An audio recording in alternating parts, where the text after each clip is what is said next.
इस कहानी की शुरुआत में एक फैमिली को दिखाया जाता है जो आज रात अपनी छोटी बेटी सोफी को किसी कंपटीशन में ले जा रहे थे।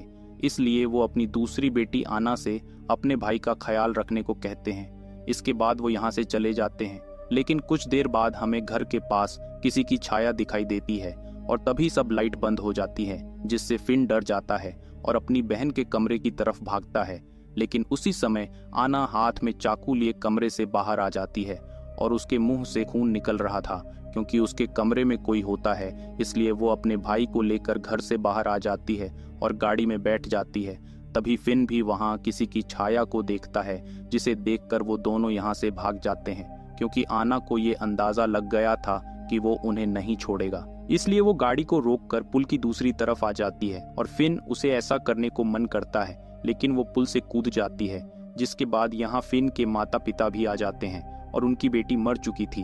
अब कुछ साल आगे का समय दिखाया जाता है जहाँ फिन का इलाज चल रहा था। क्योंकि जब फिन ने उन्हें उस परछाई के बारे में बताया था, उन्हें लगता है फिन की दिमाग की हालत ठीक नहीं है, इसलिए उसका इलाज चल रहा होता है। यहाँ उसकी बहन सोफी भी होती है और उसका भी इलाज चल रहा था।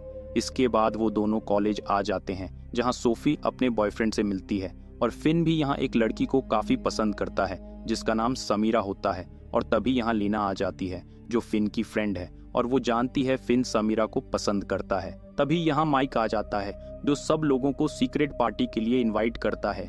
इसलिए उस रात वो सब पार्टी में आ जाते हैं, जहाँ सोफी अपने बॉयफ्रेंड रमीन के साथ इंटीमेट हो रही थी और यहाँ समीरा भी होती है जिसे फिन देख रहा था। पर तभी फिन को सब लोग खून में सने हुए दिखने लगते हैं, जिससे वो बेहोश हो जाता है। और अगले दिन वो अपने घर में था, जहाँ फिन के पिता उसे बताते हैं ग्रैंडपा की सर्जरी होने वाली है। इसलिए फिन सर्जरी से पहले ग्रैंडपा से मिलने आ जाता है, जिससे वो फिन को देखकर काफी खुश होते हैं। इसके बाद वो यहाँ से जाने लगता है, पर तभी वो यहाँ एक और पेशेंट को देखता है जो एक बूढ़ी औरत थी जो काफी अजीब लग रही थी। इसके बाद फिन उस जगह पर आ जाता है जहाँ आना की मौत हुई थी, क्योंकि फिन अब भी आना को काफी मिस करता है। अब रात को फिन अपनी दवा खाकर सो जाता है, लेकिन आधी रात को उसे किसी की आवाज सुनाई देती है, जिससे वो नीचे जाता है जहां उसके मॉम डैड सोफी के साथ कुछ कर रहे थे। और यहाँ वो औरत भी होती है जिसे फिन ने हॉस्पिटल में देखा था, जो सोफी को ऐसे देख रही थी मानो वो उसका शरीर हो। तभी फिन को एक और आवाज सुनाई देती है, जिससे वो बाहर आ जाता है। और जब फिन को सोफी देखती है, फिन पर कोई हमला करता है। और जब फिन को होश आता है, यहाँ उसके मॉम डैड और सोफी अलग खड़ी थी, जिससे वो उन्हें बताता है उसने यहाँ एक बूढ़ी औरत को देखा जो सोफी के साथ कुछ कर रही थी। लेकिन वो लोग फिन की बात पर भरोसा नहीं करते और उससे कहते हैं तुमने कोई सपना देखा होगा। अगले दिन फिन सोफी के कमरे में जाता है, जहाँ वो सोफी को अजीब सी हालत में देखता है। और जब वो दरवाजा खोलता है, सोफी अपने कपड़े बदल रही थी, इसलिए वो फिन पर चिल्लाने लगती है। और तब तक यहाँ उसकी मॉम आ जाती है। ये देखकर फिन को कुछ भी समझ नहीं आता और इसके बारे में वो लीना को बताता है। पर तभी फिन देखता है सोफी रमीन से लड़ रही होती है, क्योंकि उसका ब्रेकअप हो गया था। जब सोफी वर्कआउट कर रही थी, उसकी नाक से खून आने लगता है, जिससे वो बेहोश हो जाती है। इसलिए डॉक्टर उसे कुछ दिन रेस्ट करने को कहते हैं। पर यहाँ रमीन भी मिलने आया था, लेकिन सोफी उससे मिलने को मना कर देती है। अब रात को रमीन फिन को मैसेज करता है, जो उसे मिलने को बुलाता है, जिससे रमीन उन दवाइयां भी लाता है जिन्हें सोफी खा रही थी। तभी यहाँ उसे एक औरत दिखती है और उसके जाने के बाद उसे एक आवाज सुनाई देती है, जिससे वो उस तरफ जाता है जहाँ वो औरत जख्मी पड़ी थी और रमीन उसकी मदद करता है। तभी वो रमीन को मार देती है, मानो उसके अंदर कोई आत्मा हो। और जब तक फिन यहाँ आता है, रमीन मर चुका था, जिससे वो पुलिस को बुला लेता है। और यहाँ फिन के डैड भी आ जाते हैं, लेकिन पुलिस को लगता है रमीन ने ड्रग के नशे में सुसाइड किया है। और जब ये बात सोफी को पता चलती है, वो काफी दुखी हो जाती है। अब फिन अपने कमरे में आ जाता है, लेकिन जब वो अपनी दवाई खाता है, उसे कैप्सूल के अंदर कुछ नजर आता है, जिसे खोलने पर उसे एक चीज नजर आती है। इसलिए वो उसे अपनी टीचर के पास लेकर आ जाता है, जहां उसे पता चलता है ये एक फंगस है जो केवल इंसान की डेड बॉडी पर पाया जाता है। इसलिए वो उन्हें एक कार्ड देती है, क्योंकि ये महिला इस फंगस के बारे में और भी चीज बता सकती है। ये सुनकर फिन एकदम हैरान हो जाता है। और जब लेना इस फंगस के बारे में इंटरनेट पर पता करती है, उसे पता चलता है पुराने समय में इसका इस्तेमाल तंत्र मंत्र करने वाले लोग आत्माओं को बुलाने के लिए करते थे और इसे खाने पर लोगों को अजीब सी चीजें दिखने लगती थीं। तभी यहाँ समीरा आ जाती है और उसे भी वो दवा खाने को दी गई होती है जो फिन खा रहा होता है। इसलिए फिन समीरा को ये दवा खाने को मना करता है। इसके बाद वो उस कार्ड को लेकर उस महिला के पास आ जाता है और जब वो उस फंगस को देखती है वो फिन का हाथ पकड़कर उसकी तरफ देखने लगती है, जिससे फिन के अंदर से और भी फंगस बाहर आ जाते हैं जो पहले से काफी बड़े हो चुके थे। और ये चीज सोफी के अंदर भी होती है जिससे वो बीमार पड़ रही होती है। इसलिए वो इसे तंत्र मंत्र से निकलने को कहती है, पर तंत्र मंत्र में फिन विश्वास नहीं करता, जिससे वो यहाँ से चला जाता है और अपने ग्रैंडपा के पास आ जाता है क्योंकि आज उनकी सर्जरी होने वाली है। इसलिए फिन उनसे शैतान के बारे में पूछने लगता है क्योंकि वो अपने समय में चर्च में फादर हुआ करते थे और वो उसे बताते हैं उन्होंने उस समय एक बच्चे की जान बचाई थी तंत्र मंत्र करके। तभी यहाँ डॉक्टर आ जाते हैं और वो उन्हें सर्जरी के लिए ले जाते हैं। इसके बाद वो लोग उस शैतान से बात करने की कोशिश करते हैं जो यहाँ होता है और कुछ देर बाद वो उनके सामने आ जाता है, लेकिन वो उसकी तरफ बिल्कुल भी नहीं देखते। और जब वो औरत उससे कुछ सवाल पूछती है वो उनसे कहता है तुम सब मरोगे, और तभी वो उस औरत को पकड़ लेता है जिससे वो लोग काफी डर जाते हैं। लेकिन तब तक यहाँ फिन के मॉम डैड भी आ जाते हैं जो अपने घर में ये सब देखकर उन लोगों को यहाँ से जाने को कहते हैं। और सोफी भी जमीन पर बेहोश पड़ी थी।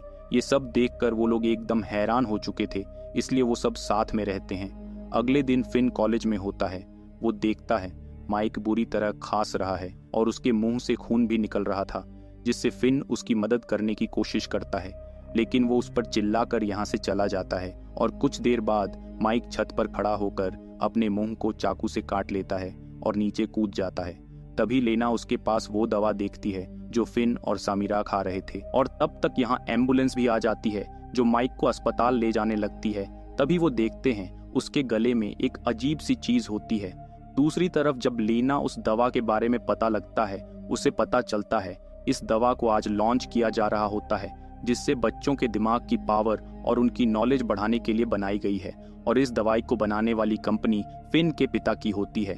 इसलिए लीना इस दवाई के सैंपल देखने के लिए नीचे चली जाती है, जहां वो काफी सारी डेड बॉडी को देखती है जिनके ऊपर वो फंगस लगा था। और यहाँ आना की डेड बॉडी भी होती है जो फिन की बहन थी, जिससे पता चलता है फिन के मॉम डैड कुछ तो छुपा रहे हैं। दूसरी तरफ फिन हॉस्पिटल में होता है और उसके पास माइक का बैग भी था जिसके अंदर कुछ फाइल होती हैं और उनमें अडॉप्ट किए बच्चों के नाम होते हैं, जिसमें सोफी का नाम भी होता है क्योंकि उन दोनों को अडॉप्ट किया गया था, वो उसके असली माता पिता नहीं हैं। और उसमें समीरा का भी नाम होता है, यहाँ तक कि माइक को भी अडॉप्ट किया गया था।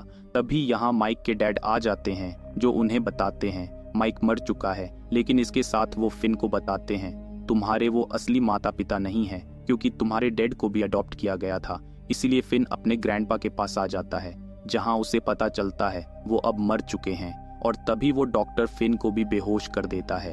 और जब फिन को होश आता है वो अपने सामने अपनी डॉक्टर को देखता है और यहाँ समीरा को भी बांधा हुआ था। इसके बाद वो फिन को उस दीवार के पीछे ले जाती है जहाँ फिन को पता चलता है ये लोग शैतान के पुजारी हैं। और यहाँ उसके मॉम डैड और सोफी भी होती है जिसके अंदर उस औरत की आत्मा थी, क्योंकि ये लोग पहले उन बच्चों को अडॉप्ट करते हैं जिनके माता पिता नहीं हैं, और उनके बड़े होने पर वो शैतान की पावर का इस्तेमाल करके बॉडी चेंज कर लेते थे ताकि वो हमेशा जिंदा रहे।